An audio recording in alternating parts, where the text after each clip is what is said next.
Senhores, neste momento particularmente sensível da nossa vida coletiva, é com suma honra que aqui estou a manifestar o meu incondicional apoio à candidatura de Paulo de Moraes.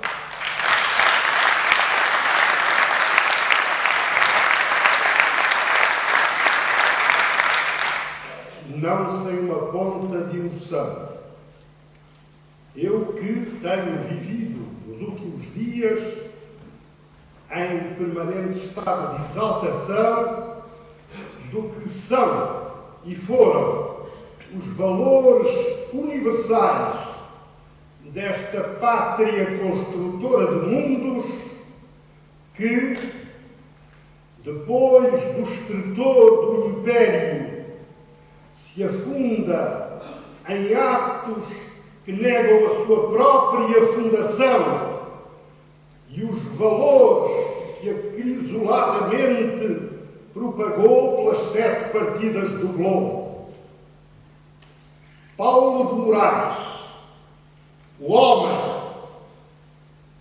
as ideias, a causa, inteligente, intrépido, corajoso, coerente, determinado, em permanente doação à res pública. As ideias que, ora, se insinuam no debate político que tantos ignoraram e que, ora, qual pendão que drapeja ao vento, outros querem exibir como se património seu fora, se outras não ornassem esse buquê de ideias regeneradoras que tem no seu cerne Portugal, esse Portugal eterno de que os nossos maiores falavam, bastaria o intrépido combate à corrupção para o afirmar como um homem público, destemido e que, no quadro de perspectivas naturalmente refundantes deste espaço, almejam o resgate deste país que não pode ser efetivamente o escárnio do mundo, nem sequer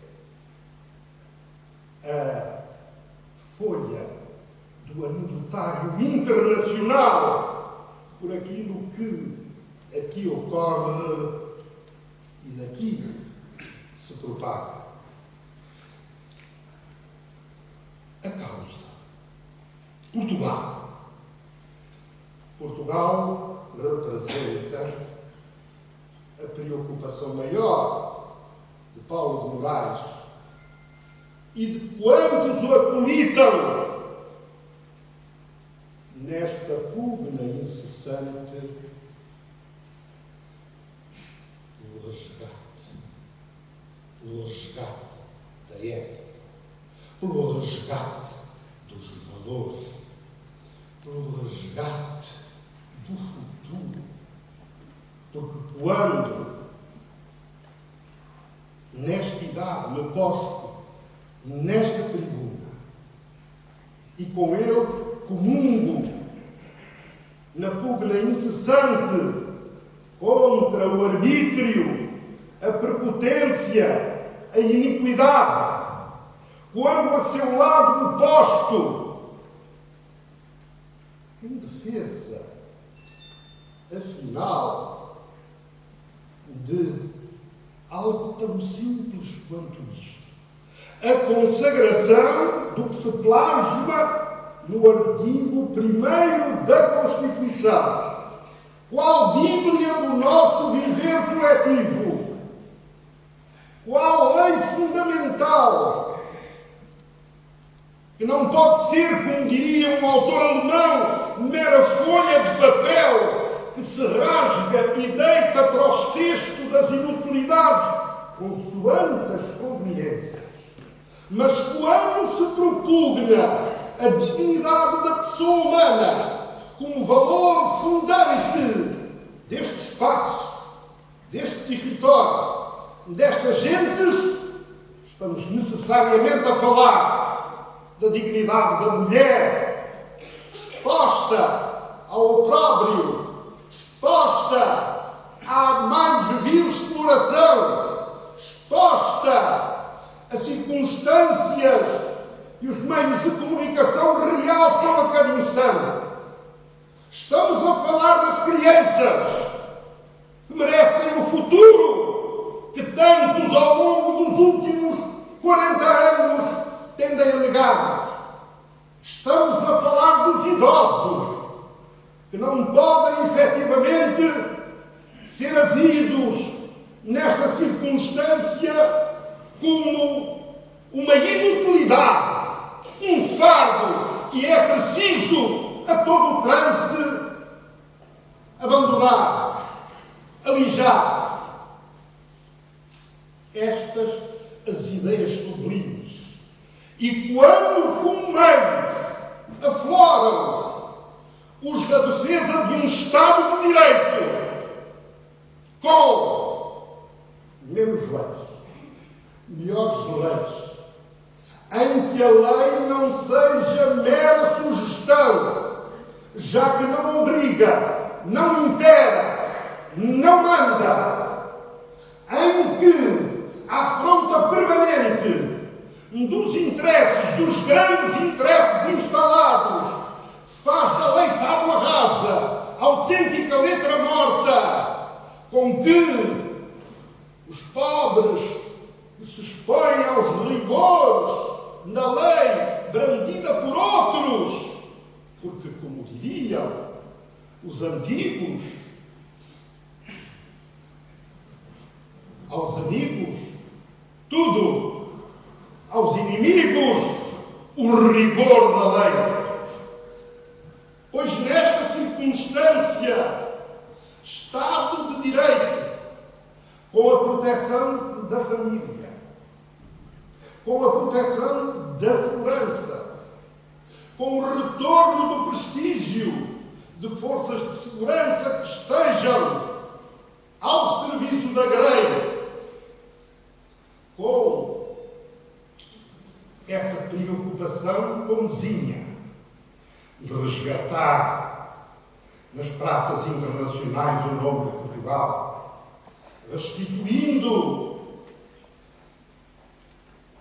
à diáspora, às comunidades migrantes, o respeito que o país tem de revelar o esforço ingente pelo facto de representarem a maior franja da diplomacia, dos que, na probidade, na verticalidade, no exemplo, no modelo, no figurino de pessoas exemplares, projetam o nome de Portugal. E que de Portugal, quantas vezes, só recebem o desalento,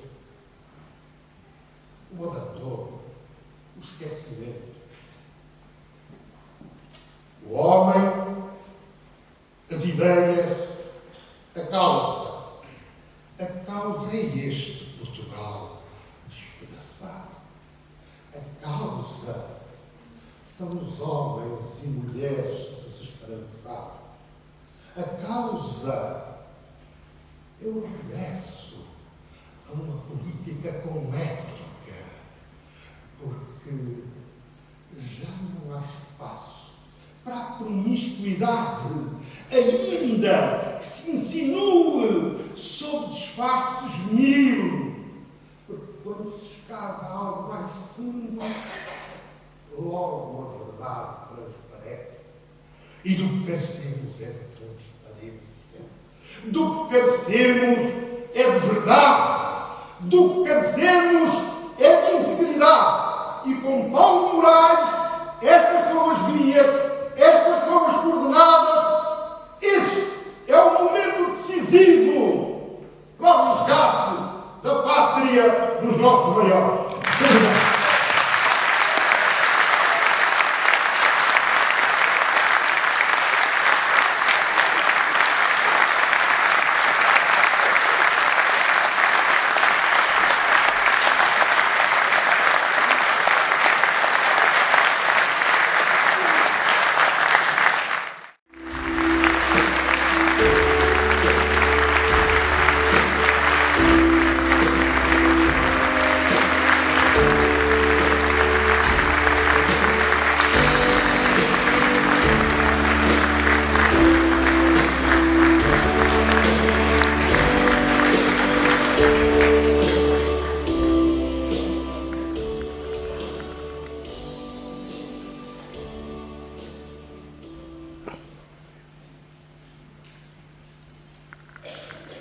Boa noite.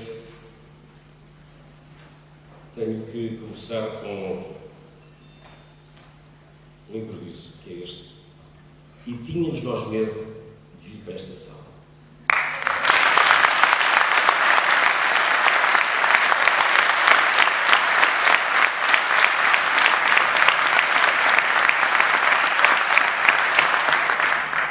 Estamos aqui para finalizar, em Lisboa, uma campanha política que se resume num verbo: esclarecer. Ou dois: esclarecer e motivar. Sem recursos e o folclore de outros, sem a necessidade de tomar como programa a anotação exacerbada e exclusiva dos defeitos alheios, houve candidatos que nunca revelaram uma única ideia sobre o desempenho do próximo presidente, porque passaram todo o tempo mediático a lançar farpas ao camisola amarela revelado nas sondagens. A campanha presidencial do Dr. Paulo Moraes cumpriu a sua intervenção pessoal enquanto cidadão português preocupado com o Estado a que a nação chegou. E a nação, o país, é o seu povo. Somos nós.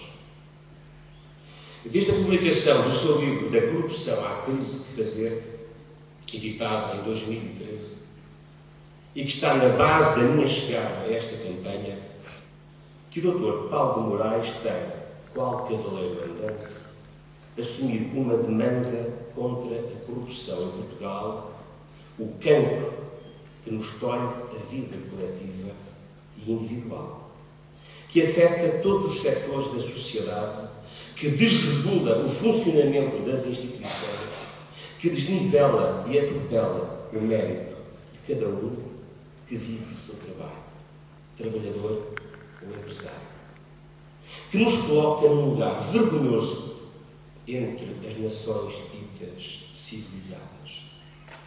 Um dia, no verão passado, quando tive o privilégio de apresentar aqui em Lisboa o seu segundo livro, Janela de Futuro, disse-lhe, enquanto tomávamos café: começa a acreditar que o 25 de Abril foi feito para legalizar a corrupção. Ela está à vista. E não sei se haverá outros portugueses que também a tenham apontado. É por isso, por causa desse cancro silencioso, que medra sem cessar, que nos falta dinheiro para o Serviço Nacional de Saúde. É por isso que nos falta dinheiro para uma educação mais capaz, para uma justiça célere e sem compadrios, para menos estradas para sítio nenhum e obras públicas cujo orçamento é uma anedota inicial.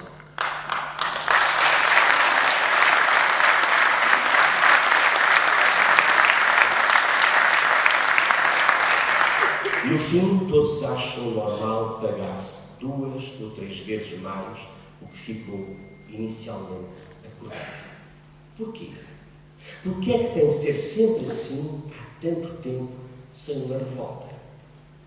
Recordemos o que Guerra Junqueiro escreveu no livro Pátria, editado há 120 anos, corria o ano de 1896. Um povo imbecilizado e resignado, humilde e macambúzio, fatalista e sonâmbulo, burro de carga, besta de nora, aguentando pauladas, sacos de vergonhas, feixes de misérias, sem uma rebelião. Um povo que o ama. E mais adiante, lê-se: uma burguesia cívica e politicamente corrupta até à medula, não discriminando já o bem do mal, sem palavras, sem vergonha, sem caráter, havendo homens que, honrados na vida íntima, descambam na vida pública em pantomineiros e sevandijas, capazes de toda a veniaga e toda a infâmia, da mentira à falsificação, violência ao roubo, de onde provém que na política portuguesa sucedam, entre a indiferença geral, escândalos monstruosos, absolutamente inverossímeis. E finalizo ainda citando Guerra Junqueiro. Um poder legislativo esfregão de cozinha do executivo. A justiça ao arbítrio da política, torcendo a vara ao ponto de fazer dela sacarronas. Dois partidos, sem ideias, sem planos, sem convicções, capazes, vivendo ambos do mesmo utilitarismo cético e pervertido, análogos nas palavras, idênticos nos atos, iguais um ao outro como duas metades do mesmo zero, não se malgando e fundindo, apesar disso, pela razão que alguém deu no Parlamento, de não caberem todos de uma vez na mesma sala de jantar. Parece de hoje, escrito por algum comentarista mal disposto, talvez o sujeito que um dia declamou o vernáculo para um homem comum. Mas a triste verdade é que 120 anos depois não estamos iguais, porque estamos pior.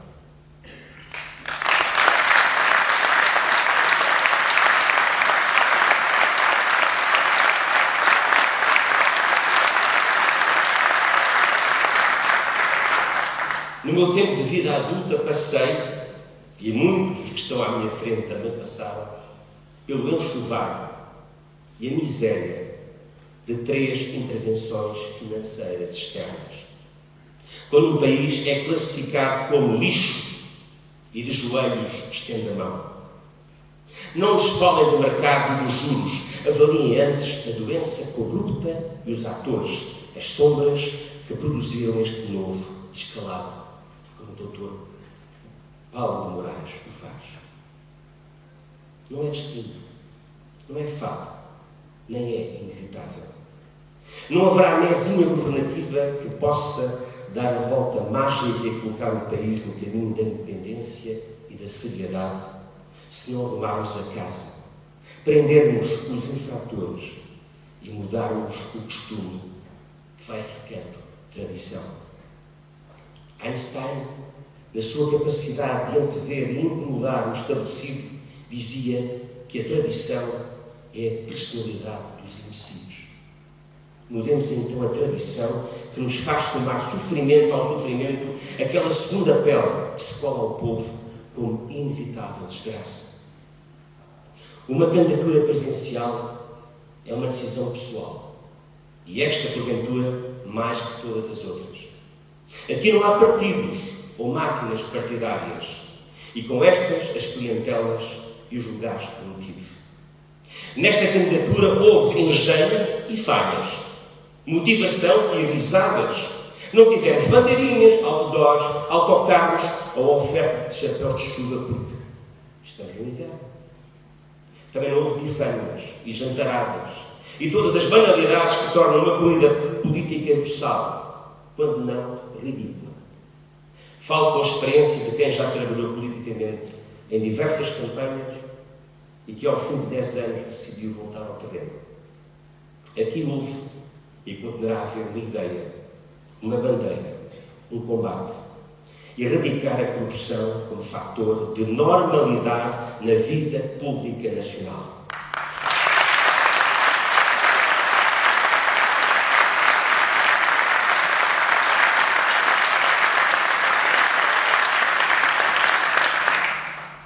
É por isto que saí do sofá. Não é verdade, porque estou cheio de trabalho em termos individuais e com os UGF.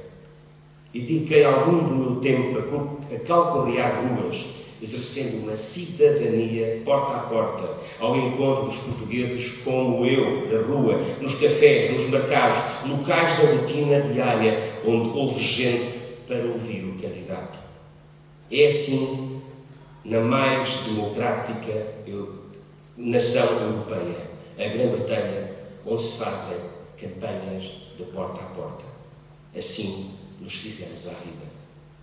Em Portugal, há a asusada, mas contudo repetida mania, não há melhor palavra para definir, de procurar saber a cor. Repito, a cor do candidato. O seu passado. Onde foi batizado? Que raça de cão o acompanhava na infância? Que clube de futebol o apaixona? Que religião o congrega? Para onde potenciar uma falha e desacreditar pelo acessório? A luta a favor de um país sem corrupção não tem uma cor partidária, nem um credo religioso, mas parte da vontade de agitar as mãos e saber que elas estão limpas.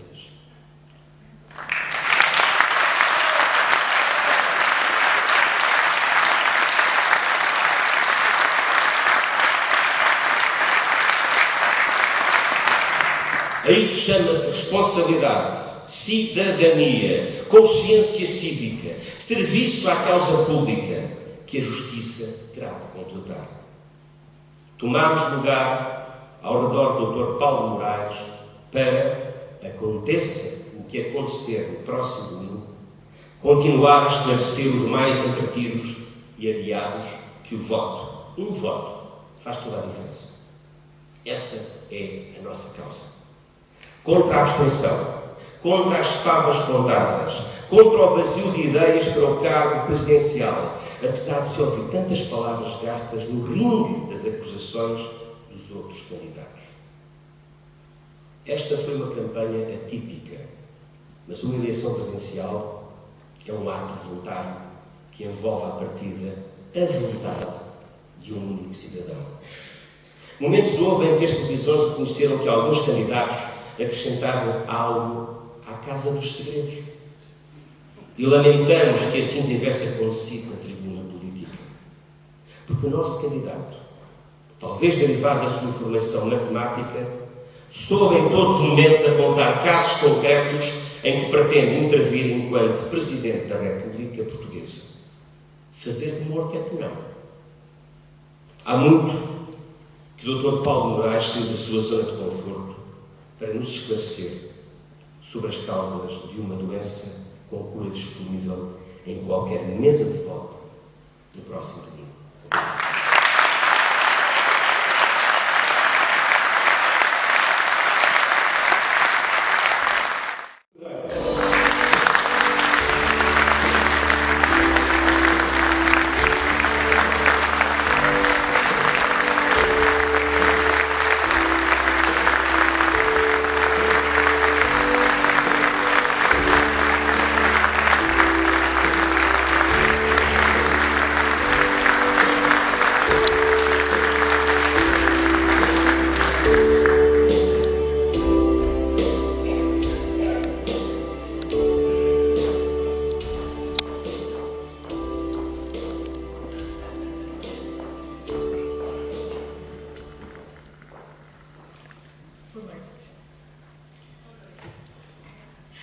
Caro Dr. Paulo Moraes, caros amigos, todos são os amigos que estão aqui. Estamos a chegar ao fim de um caminho que o Senhor iniciou há muito e a que me juntei em abril e ao qual muitos outros se juntaram e juntarão. Tem sido um caminho longo de construção de um sonho, mas como continuo a acreditar que o sonho comanda a vida, comanda também esta história de um sonho comum, Sonho de que Portugal seja o país mais justo, mais próspero e mais alegre, onde possam crescer felizes nossos filhos e netos. Este caminho ficará para sempre gravado no coração de todos e de cada um que nele participou e marcará para sempre a vida do nosso país. Foi com grande sentido de responsabilidade que tomei nas mãos a missão que o Senhor me pediu que aceitasse. Desculpe. Não foi fácil. Não sou uma política, não tenho experiências partidárias e também por isso a nossa organização foi muito diferente. Claro que as opções foram tomadas em comum, mas nem sempre foram compreendidas por todos. Afinal, são sempre difíceis as decisões, sobretudo quando não há modelo para se replicar. Ninguém mais do que eu desejou que tudo fosse feito da melhor maneira. Desculpem aqueles que possa ter magoado de alguma forma, aqueles que provavelmente não compreenderam algumas opções e decisões. Durante estes meses, dediquei-me quase a 100% à campanha do Dr. Paulo de Moraes. Dediquei-me com toda a força, toda a energia e convicção, sempre com a ajuda direta e indispensável do meu companheiro da minha vida, o meu marido.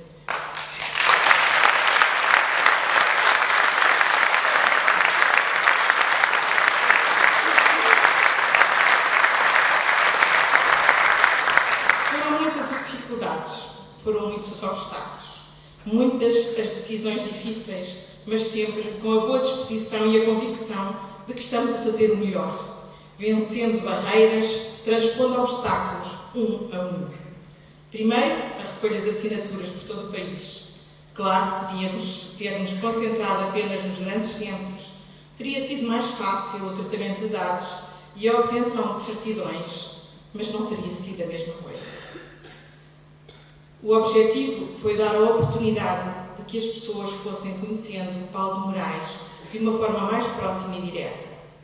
Aproveito para mais uma vez agradecer aos muitos voluntários que se juntaram numa equipa bem disposta e numa presença diferente e digna nas ruas do nosso país. Para eles, peço um forte aplauso.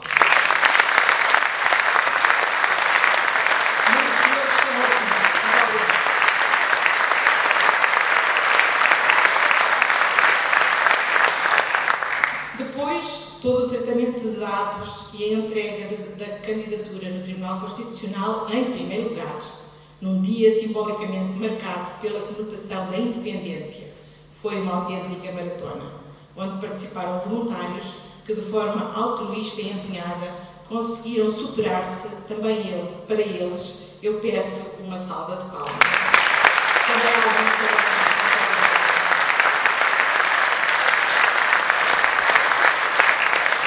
depois, a campanha e pré-campanha. Uma campanha bem diferente. Sem delegações regionais, sem distritais ou concelhias, sem cartazes, sem jantaradas, sem arruadas, sem bombos nem bandeiras. Parece tudo mais simples, mas não é. É mais difícil fazer passar a mensagem, é mais difícil organizar debates do que jantares. Todos estamos condicionados pelos estereótipos das campanhas partidárias. E foi sobretudo difícil Desculpem, eu perdi-me um bocadinho. E foi sobretudo difícil que alguns compreendessem as opções desta candidatura, que, sendo unipessoal, foi também, com toda a certeza, organizada num trabalho de equipa onde a confiança foi constante. A confiança que o Sr. Dr. Paulo de Moraes em mim depositou, a qual aceitei com muita honra e que agradeço, mas em que senti muitas vezes o peso da responsabilidade e a dúvida se estaria a trilhar o caminho certo. Mas deixe-nos chegar quase ao fim deste primeiro percurso.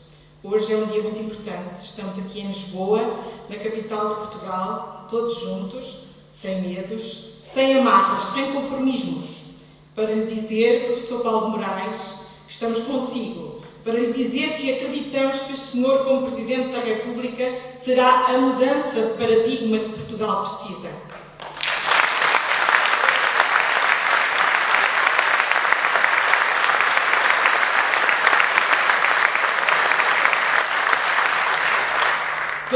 demonstrar o nosso apoio para lhe transmitir a nossa energia. Sei que não quis bandeiras, nem quer bandeiras, mas hoje ouso desobedecer-lhe. Peço, pois, a todos que ergam bem alto as bandeiras que trazem convosco e as acenem com vigor e a energia que lhe queremos transmitir, usando uma ideia da TI Internacional, da Transparência e Integridade. Ergamos, pois, bem alto a bandeira das mãos limpas.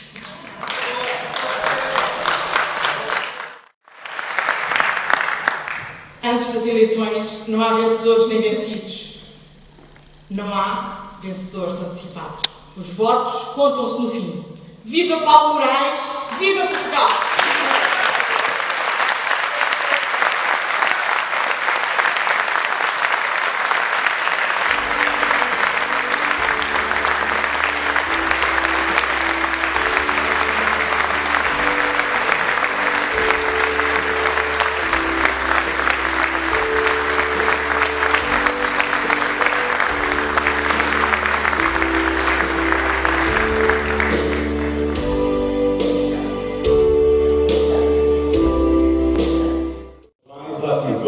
Na luta anticorrupção em Portugal. Nasceu em Viana do Castelo em 1963. É licenciado em Matemática, tem um MBA em Comércio Internacional e é doutorado em Engenharia e Gestão Industrial pela Universidade do Porto. É professor na Universidade Portucalense e investigador no INESC Porto. Foi vice-presidente da Câmara Municipal do Porto de 2002 a 2005. Integrou em 2010 o núcleo fundador da Associação Cívica Transparência e Integridade, capítulo nacional da organização não-governamental Transparency International, de que foi vice-presidente. É perito do Conselho da Europa em missões internacionais de consultoria sobre boa governação pública e luta anticorrupção. O próximo orador vai ser Presidente da República de Portugal. Apresento-vos Paulo Alexandre Batista Teixeira de Moraes.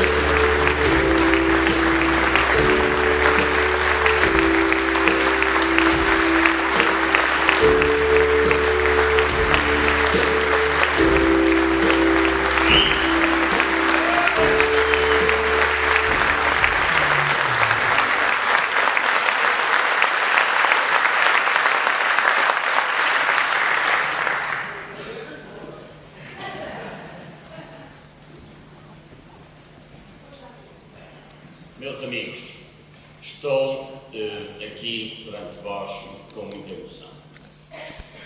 Consciente da responsabilidade que todos temos e que tenho eu em particular, quero que não haja dúvidas.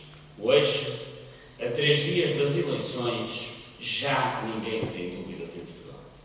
A surpresa destas eleições presidenciais vai ser a nossa candidatura. Não haja surpresa.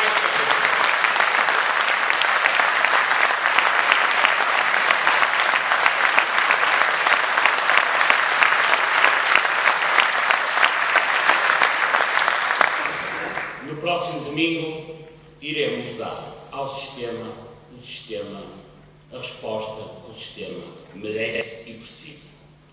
Iremos mostrar que sem apoios partidários, sem ligações a empresários e a grupos económicos, sem comentadores televisivos do regime, sem manipulações de sondagens publicadas e mesmo contra a censura das televisões, vamos ter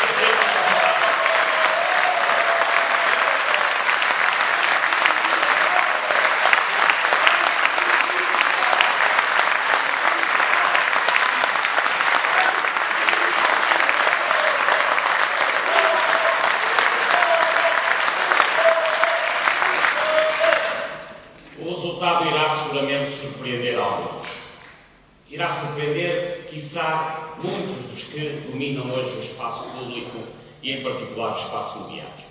Mas não nos vai surpreender a nós, que percorremos desde maio, desde abril, em boa verdade, todo este Portugal de les a les.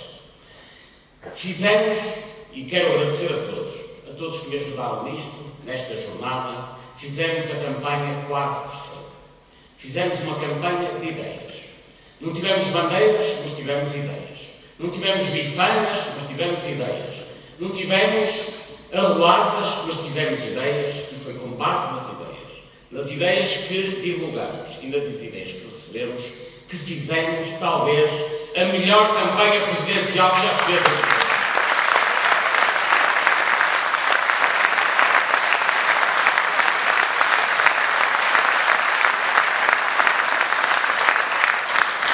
Os outros tiveram circo, nós tivemos ideias. Ideias, ideias, sempre ideias. Quero agradecer a todos. A este momento está a chegar ao fim a campanha da primeira volta. Quero agradecer desde logo a todos que estiveram comigo no lançamento, a todos os subscritores, a todos os voluntários que de les a les nos acompanharam. Quero agradecer a todos que estiveram nos debates, a quem organizou os debates. Recordo que fizemos dezenas de debates, de norte a sul, dentro e fora de Portugal. Quero agradecer aos que me receberam no Luxemburgo, aos que me acompanharam na Holanda, aos que me receberam também no Brasil, aos que de Ponte de Lima, de Viana do Castelo ao sul, passando obviamente por Porto e Lisboa e por todo este país, fizeram desta a campanha mais séria, mais sincera e com mais ideias que alguma vez já foi.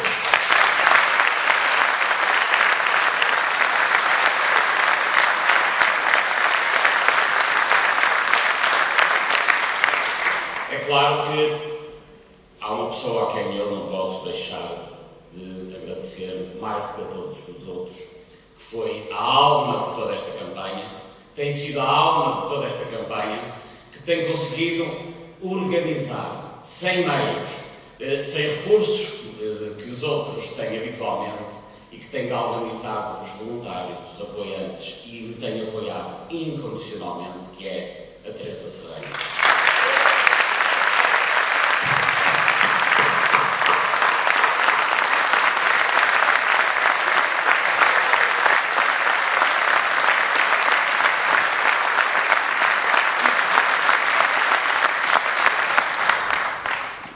De facto, vamos ter uma surpresa no domingo. Podem todos contar com isso. Mas além da surpresa que vamos ter no domingo, há já uma realidade que conseguimos nesta campanha.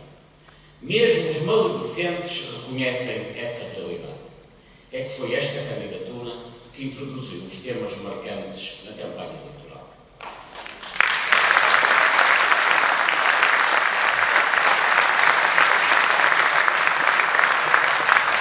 O combate à corrupção e as funções do Presidente foram, de facto, os temas centrais desta campanha, porque foi esta candidatura, começando naturalmente por mim próprio e por todos os meus apoiantes, que conseguimos marcar a agenda, e isso, essa vitória, já ninguém nos tira.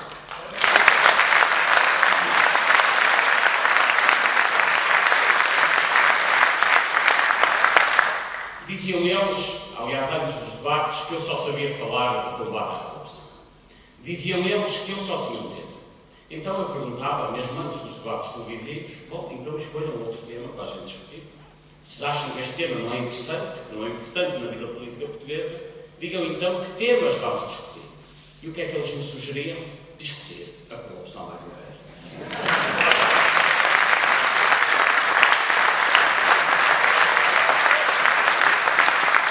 O que é certo é que chegámos a 3 dias das eleições e, sendo eu acusado de apenas falar de combate à corrupção, todos diziam que eu só tinha um tema para falar, o que não é obviamente verdade. Mas mesmo que fosse verdade, mesmo que eu só falasse de corrupção, só teria um tema, mas tinha mais um que os outros todos que não tinham nenhum tema para discutir.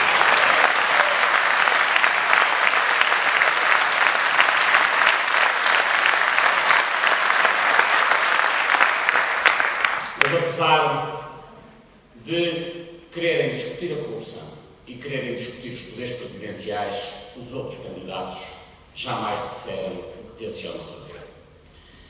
E hoje vou dar-lhes nota daquilo que eu vou efetivamente fazer, sendo eleito Presidente da República, aquilo que é necessário que faça um Presidente da República em Portugal. O combate à corrupção, mal que nos traz até aqui, mal que nos traz até à crise, o combate à corrupção tem que ser feito na Presidência da República. Portanto, há uma única razão, se mais não houvesse nenhuma, pela qual valeria a pena eu ser eleito Presidente da República.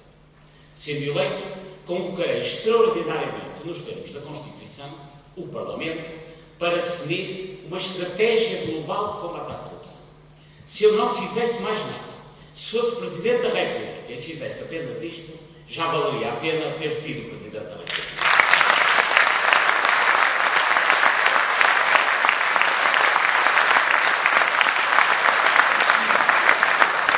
Essa estratégia global de combate à corrupção, a que Portugal, aliás, está obrigado, porque assinou a Convenção das Nações Unidas contra a Corrupção, tem que ser decidida no Parlamento. Mas há alguns aspectos que eu jamais deixarei de conter. A primeira é a proteção de quem em Portugal denuncia maus gastos públicos, quem denuncia corrupção, quem denuncia tráfico de influências, que comigo a Presidente deixará definitivamente de ser perseguido e passará a ser protegido, porque é isso que grita o Estado.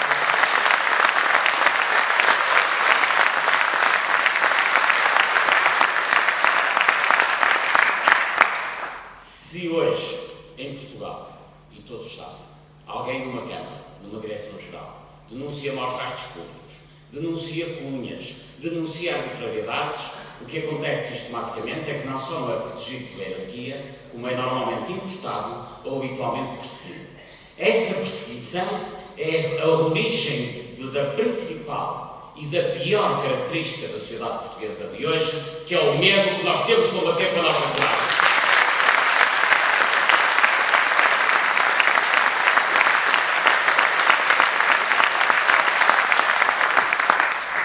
Essa estratégia de combate à corrupção tem que contemplar também, meus amigos, algo que de uma vez por todas tem que se fazer em Portugal, que é recuperar para o povo português aquilo que nos tem sido tirado sistematicamente pela via da corrupção. BPE, BPP, BES, BANIF, compra de submarinos, corrupção da Expo, corrupção do Euro 2004, corrupção do Fundo Social Europeu, corrupção que nos levou toda a riqueza, corrupção que é responsável hoje por mais de 20% da dívida pública, corrupção que todos pagamos amargamente nos nossos impostos, corrupção que com estes custos enormes faz com que, por excesso de impostos, os idosos no inverno não se possam aquecer porque o inverno tocar na eletricidade, as pessoas passem fome, estejam na miséria, porque alguns se andaram a abotoar com os recursos, que são todos nós.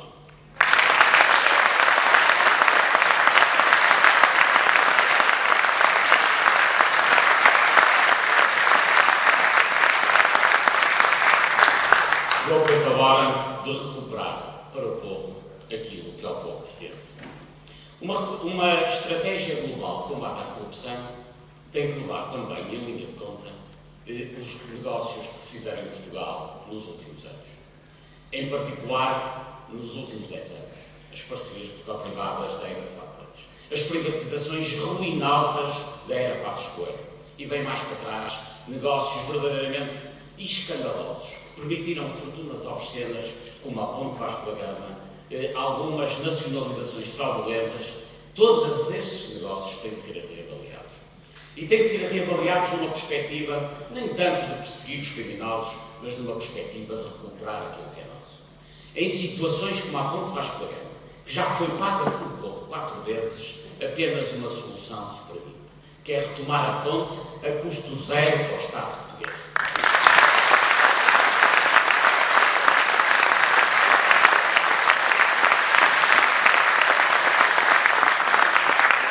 E é com exemplos destes, com a recuperação de algumas empresas que foram privatizadas e, no fundo, foram dadas, com a anulação de concursos em que houve manipulação de bolsa, como aconteceu recentemente no ARIF, é com este tipo de atitude que o Estado português se vai tornar um Estado europeu, que o orçamento do Estado português vai receber receitas e vai permitir reduzir os impostos, que todos vivamos melhor e que finalmente se faça regressar ao povo o que ao povo pertence.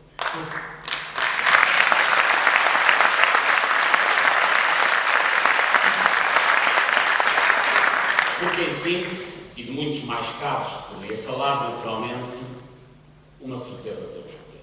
Foi a corrupção que nos trouxe à desgraça.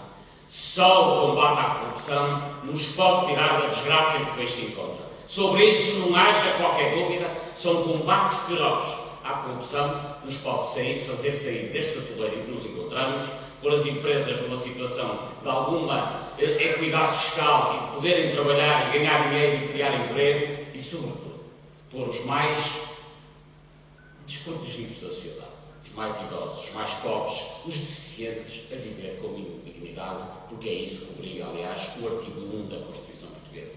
Por isso, foi a corrupção que nos trouxe aqui, é o combate à corrupção. Só o combate à corrupção nos permitirá, de uma vez por todas, sair desta situação em que o país se encontra.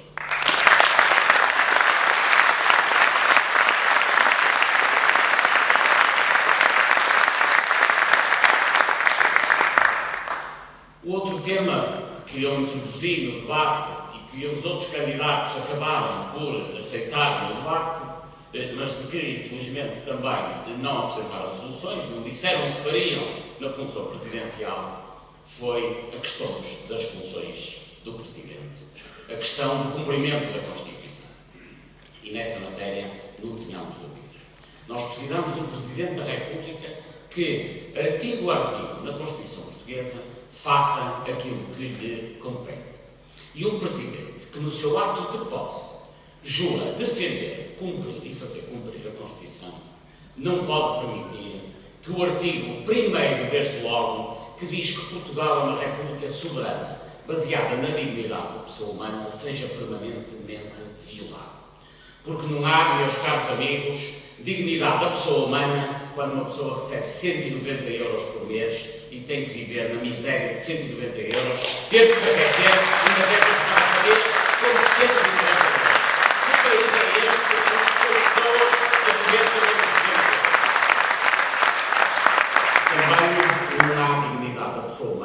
Também não há dignidade da pessoa humana, quando hoje em Portugal centenas de milhares de pessoas, para comerem uma refeição por dia, têm que ir pedir uma esmola ou uma cantina social. Há mais de 1000 cantinas sociais que são uma versão mais limpinha e mais moderna da sopa dos pobres dos anos 30 do século. Isto não se aplica.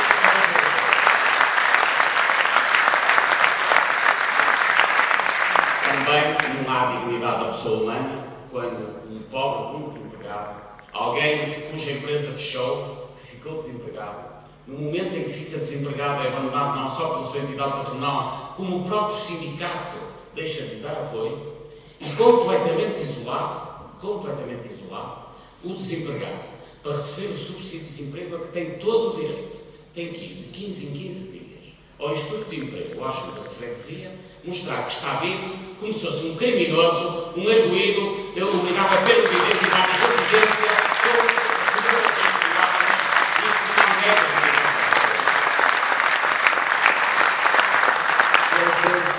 Portugal precisa de um Presidente que defenda a dignidade da pessoa humana. Se eu for Presidente da República, se os portugueses assim o entenderem no próximo domingo, não tenham dúvidas que eu não dormirei sossegado enquanto houver tanta gente a viver por culpa do Estado, não por própria culpa, sem a dignidade que merece, sem a dignidade a que todos temos direito no Estado Europeu. E mais exemplos de história. Exemplos que, aliás, tenho dado nos mais diversos discursos e nos mais diversos debates e que os outros candidatos dizem: eu não posso fazer isso. Vamos ver. Poderemos fazer isso. Seguramente assim o povo entende. Comigo, a Presidente, se a Constituição diz que o ensino básico é universal, obrigatório e gratuito, ele tem mesmo que ser universal, obrigatório e gratuito, e as famílias têm que começar a ter os livros gratuitos e não se pode manter a situação atual, que é quem tem filhos no ensino básico gastar centenas de euros por ano para ter os livros para os seus filhos, sendo que a classe média não consegue comprar os livros e os mais humildes acabam por ter que ir à junta de freguesia ou à misericórdia pedir por esmola aquilo a que tem direito em termos constitucionais.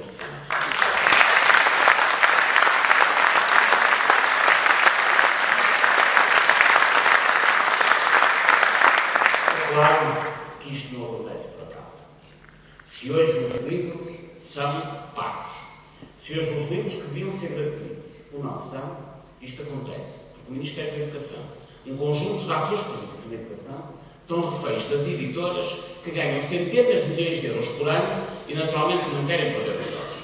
Mas para tanto bastaria, nem sequer é preciso gastar muito dinheiro em Portugal, para tanto bastaria que as escolas tivessem, como aliás está contemplado nos termos da lei, bancos de troca de livros, onde se fizesse o que se faz da Suécia à mais pobre região de Espanha.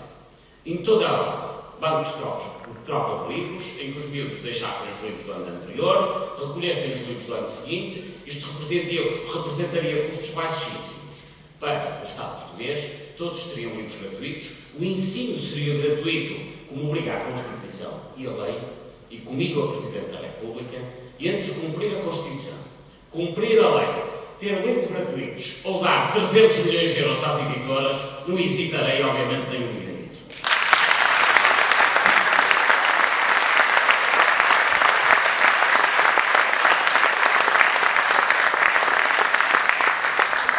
Comigo ao Presidente acabam também as iniquidades fiscais. Em Portugal hoje, dependendo do poder de cada um, dependendo do poder, do dinheiro e dos advogados a que tem acesso, cada um tem o seu regime fiscal. Mas há situações que não podem continuar, obviamente. Se o artigo 104 da Constituição diz que os impostos sobre o património têm que ser proporcionais ao património, não mais poderemos permitir, em mês nenhum, em ano nenhum, em orçamento nenhum, que, enquanto uma família que tem um T3 ou um T2 paga o seu IMI pontualmente, ao mesmo tempo, um promotor imobiliário que tenha 120 apartamentos na Baixa de Lisboa, do Eiras, de Coimbra, do Porto, se os tiver em nome de um fundo de investimento imobiliário, está isento de IMI. Que país é este em que quem tem 120 apartamentos paga menos IMI do que quem tem um apartamento? Que país é este em que os partidos políticos também não pagam IMI? Que país é este em que alguns hipermercados têm isenções de IMI? Ou seja, isto numa Constituição, num país cuja Constituição obriga a que o regime de impostos sobre o património seja proporcional ao património, o Presidente da República e eu, Presidente da República, não mais permitirem que isto aconteça. Ou seja, tem que haver igualdade fiscal, todos têm que pagar impostos por igual, seja no património, no consumo ou no rendimento, e neste momento isso não acontece, violando aquele que é o artigo talvez mais programático da Constituição Portuguesa desde 1976. Comigo, a Presidente, todos pagarão impostos por igual e por isso todos pagarão menos impostos.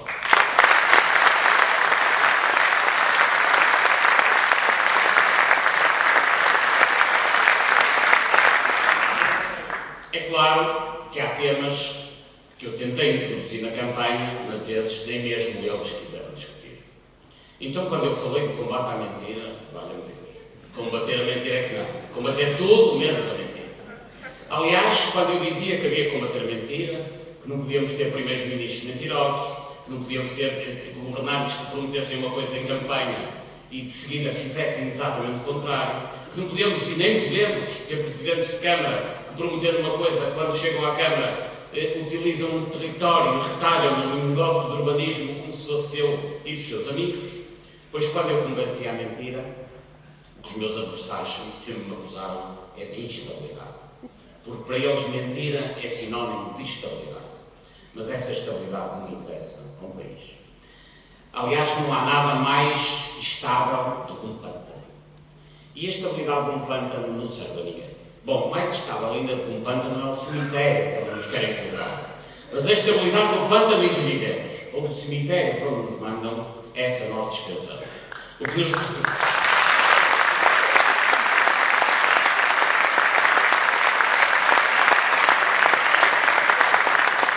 A estabilidade dos portugueses que ganham 190 euros realmente é muita estabilidade, mas estou na miséria.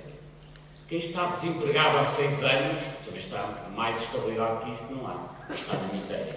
Quem está deprimido está estável. mas nós não queremos um povo assim, com este tipo de estabilidade. O que eles falam é da estabilidade na política, é os negócios bem mantidos, tudo muito morninho, para que os negócios se desenvolvam, a corrupção campeie, o sistema político se mantenha inalterável, à custa, a estabilidade deles, à custa da instabilidade do povo. Temos que alterar o contrário. Precisamos de instabilidade na política para que finalmente o povo português tenha a estabilidade que merece.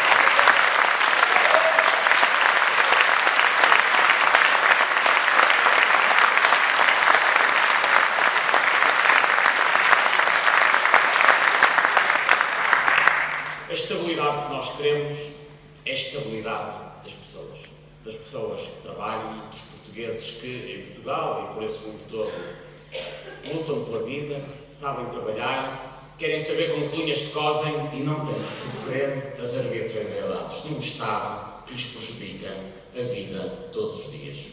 Foi contra essa estabilidade na política, contra esse amorfismo, contra esse pântano que apresentei a minha candidatura à presidência da República. Passados todos estes meses, podemos todos estar felizes, todos que participaram nesta campanha, porque mantemos inalteráveis todos os princípios com que partimos para esta jornada. Não houve violação de princípios, naturalmente. Não houve cedência a nenhum tipo de interesses. Estamos todos aqui, está quem quer, alguns já estiveram, já abandonaram, muitos se aproximaram. Somos hoje, estou certo, centenas de milhares, com os mesmos objetivos que partimos. Estamos a 3 dias das eleições. Aos abstencionistas, àqueles que estão fartos, que estão descontentes, que não vão às urnas, temos todos que dizer que nenhum país é desenvolvido quando há grande abstenção eleitoral. Nos países mais evoluídos, como a Dinamarca, a Noruega, a Inglaterra, a participação é habitualmente muito expressiva. Só na Dinamarca, nos últimos 70 anos, desde a Segunda Guerra, a média de participação eleitoral é da ordem dos 90%. É importante que todos saibam, em particular aqueles que andam com a razão aliados da política, é importante que todos saibam que, se querem decidir o futuro dos seus filhos, têm que participar nessa. Quem está indeciso e acha que está tudo bem, é melhor não votar em mim.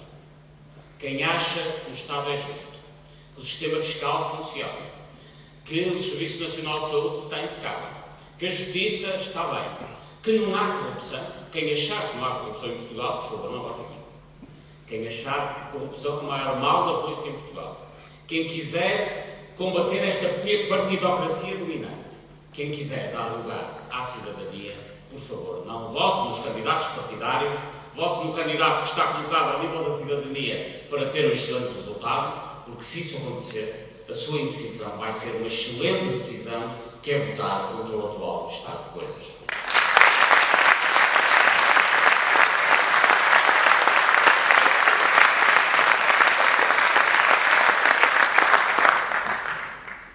Aos meus apoiantes, a todos aqueles que, de norte a sul, calcorrearam comigo nas ruas deste Portugal e que continuarão seguramente a calcorrear, a todos, sem exceção, eu tenho apenas uma palavra bem portuguesa para lhes comunicar, para lhes dizer, uma palavra bem portuguesa, bem sentida, que é obrigado. Muito obrigado a todos.